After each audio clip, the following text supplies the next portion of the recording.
There's little similarity between the actual harvest feast in 1621 that eventually inspired Thanksgiving and the event's commemoration in popular culture. Historians doubt that anyone ate turkey. The Wampanoags' alliance with the Pilgrims was less about forging community than about ensuring survival at a time of tremendous change. And, initially, the pious newcomers didn't even invite the Wampanoags to the revelry. More sobering still, the yarn often spun in the U.S.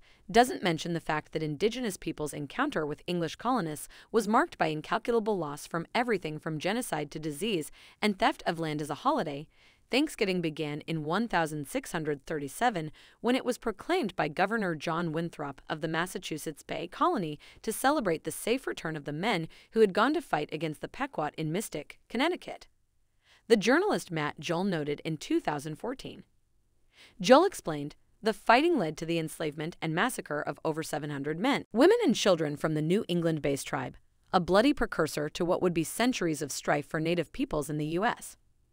For a long time now, Indigenous people have been fighting to set the record straight." Established in 1970, National Day of Mourning turns the fourth Thursday of November into something more honest.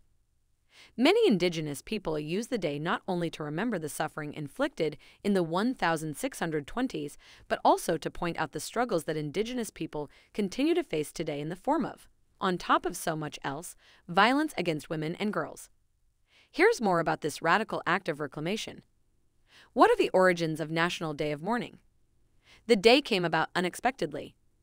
In 1970, coordinators for the 350th anniversary of the Mayflower landing asked a respected Wampanoag activist named Wamsutta Frank James to speak at the banquet they were planning.